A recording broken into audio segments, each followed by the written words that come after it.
Hey, who is that? It's Dawn Morino. Who? Dawn Morino. Barbarino? Where's Horseshack? Not Barbarino, Dawn Morino. Okay, so the question becomes, who is Dawn Morino? Old guys like me wouldn't know her because we never collected the comic past when we collected the figurine. But the Crusty Old Crow, doing his customs, has to do some research. And so right off the bat, guys, I got to credit some research done through the magic of JLS Comics. I watched that Dawn Morino expose, the Who is Dawn Morino video, at least 4 or 5 times over the last month, getting set to try and take a stab at this very interesting take on what Snake Eyes could have been. Yeah, so welcome to the Crow's Custom Corners. I am your host, the Crusty Old Crow. Usually I'm in front of the camera, but today I'm kind of showing off some stuff I've been working on, including that background that you're looking at. So I just wanted to get a shot of Dawn Morino in that background. And so Dawn Morino comes to us through the fun of paint and play, conversion making, and kit bashing. And this is the actual figure I used to make this one. Oh my goodness, what a deal I got on this. I managed to do this on a Thursday thrifty shop, and I found that for $3 good old Canadian on a clearance shelf in Walmart. I've gone back looking for more of these. I have failed in every effort. I think there was something sinister at play by the way those became available, because everywhere else, that figure is a handsome $42 figure. So, do I feel bad about doing a conversion about it? I never feel bad about doing these conversions, ever. So, Dawn Morino, I'm just going to pull up some interesting figures on the tablets and answer the question, who the hell is Dawn Morino? Okay, so this is her, guys, and this happened during the IDW run of the G.I. Joe comic line, and she was actually created by Larry Hama himself, who went on record as having said that, where was the quote here, he doesn't make, I don't write for the middle-aged fanboy, nor do I write for the 9-year-old kid. I write for myself. And I stole that directly from JLS, which is why I have to give all the credit in the world for having pulled up that quote. But you got to remember, this is at a time where cosplay was taking off, and he was very inspired by what people were coming up with as far as their own ideas of what Snake Eyes could potentially look like.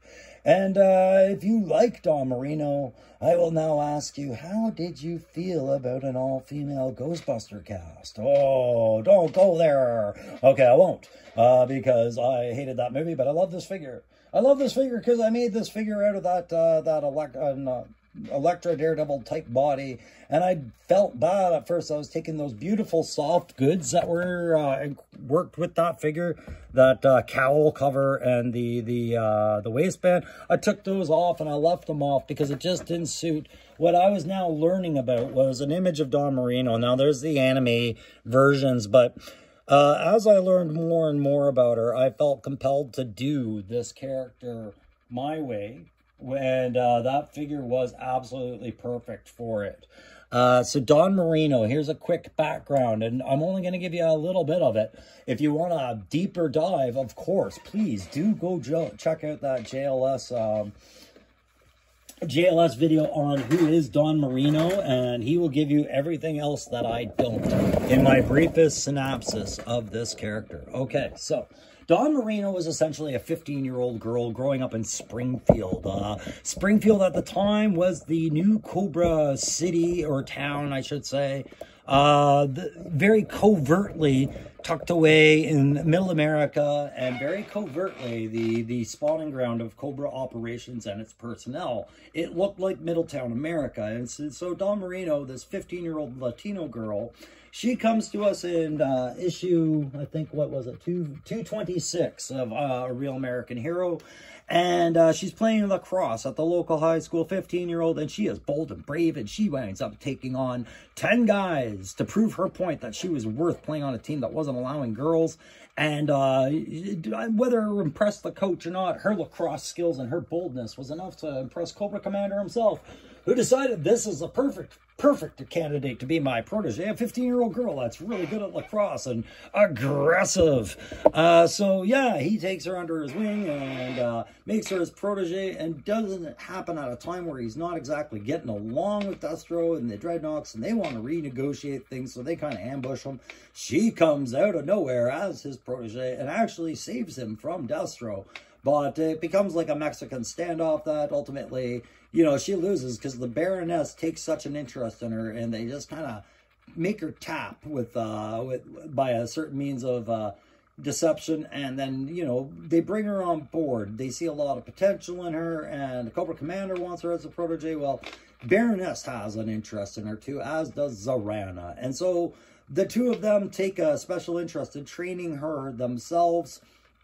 All the while, pardon me, all the while, sorry, I was just going over my notes, Snake Eyes at this point has been dead, right? And his consciousness has been downloaded through Dr. Venom's old files, and somehow Dr. Mindbender has access to. Now, you have to read the comics to fully understand this, but this is an important noteworthy point to pin into the discussion. So as I was saying, Baroness and them are training her, and at one point, Cobra Commander must have been suspicious about the Baroness's influence over his young protege, because he orders a scanner to be done by Dr. Mindbender, a brainwave scanner that would check her loyalty. And of course, Baroness and Zarana really aren't comfortable with this, so while they bring her to Dr. Mindbender and get her hooked up, they then deceive Dr. Mindbender and beep, boop, boop, boop, beep, boop, just start mashing random buttons to just kind of say, screw you, Cobra Commander, this is better than whatever you had planned. Beep, boop, beep, beep, beep, boop, mash keypad.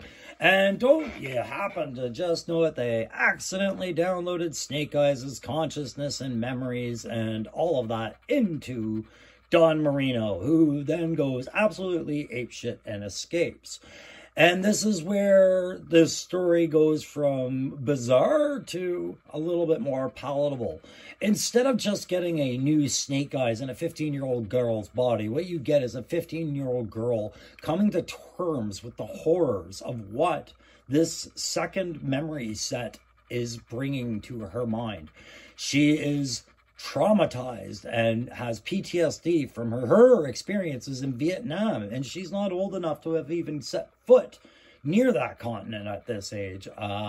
She has done things and killed people, and she barely just won that lacrosse game against 10 guys, and ain't nobody dying in that. This is all very foreign to her, so she spends the next little while becoming very accustomed to who she is, and eventually this puts her into the Aragakashi clan through Storm Shadow, as when she goes to escape, she eventually lands into the care of him and Granny, who do their training with her.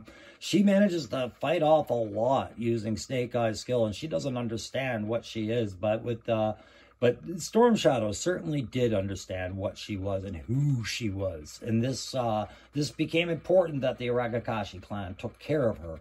So over the next little while, she actually gets her hands on... The reason she goes to the Storm Shadow is actually Storm Shadow tracks her down because she stole a sword that Snake Eyes was obsessing about called, what was it? The Morning Light. So she stole that from the museum, and it belonged to the Aragakashi, to Storm Shadow. So this is what brought her to his attention, right?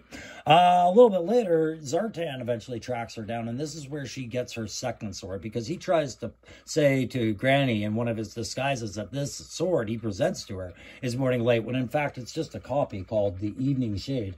But that becomes the sword that Dawn Morino herself runs through Zartan. So I have both swords there represented on my Dawn Morino here through the magic of Model Misfits 1138 on Instagram. But Loki Wartooth, our good friend of the channel, our pusher, our supplier, our granddaddy of all granddaddies of Toy Biz surprises. If you ever get a chance to just go surf his page and go look at the products, you're going to be as addicted to him as we are. On several of us are learning the stuff he brings to the table. But yeah, so I just wanted to keep it simple with her. I could have added the guns, which she is known to bring to the battlefield, and all of that other stuff. But I wanted Morning Light and Evening Shade. And the last weapon you see is the one that I was just in love with, that Loki had thrown into the batch. It is a little hook dagger on a spindle like end, and it fits beautifully over the Elektra hand. So it does look like she's ready to spin that and twirl it and do funky stuff with it as she gets ready to fight the Baroness, her former master, and maybe just get a little even with Moreno over here. Is that Snake Eyes in the background, or is she just hallucinating? No, that's Sean Collins dressed up as Snake Eyes in his throwdown identity. And wait, that's Sean Collins there? I'm confused. It's a very confusing character. However, it was interesting to hear JLS tell us about it. And we do learn that she later goes on into the series of Silent Option.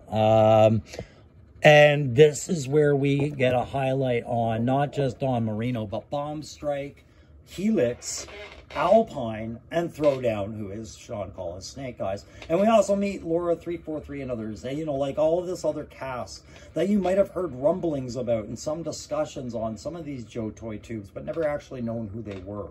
All right, so guys, I just wanted to take it today, show you the Dawn Morino. Like I said, it is a Loki Wartooth head. I had to break the hair and refix it. I will eventually get around to just molding a little bit of green stuff to kind of fix that gap a little bit. And then those blades. Now, this one does remove. I just got to see if I can do it without knocking her right off the statue. There we go. So there is Evening Shade as I have it. And then she is holding Morning Light. And I can just... yeah, I'll just do this rather than knock it off the stand. But yeah, the bandolier is not something I'm too loving. I'm going to try and heat it up and see if I can change the form to fit her a bit better. I originally had those swords hanging off the back of it, but then I realized they fit better on that belt that Loki sent me, so I did that. And those belts are just magical little items, just like the vests. They clip into place, so you don't ever have to take anything apart.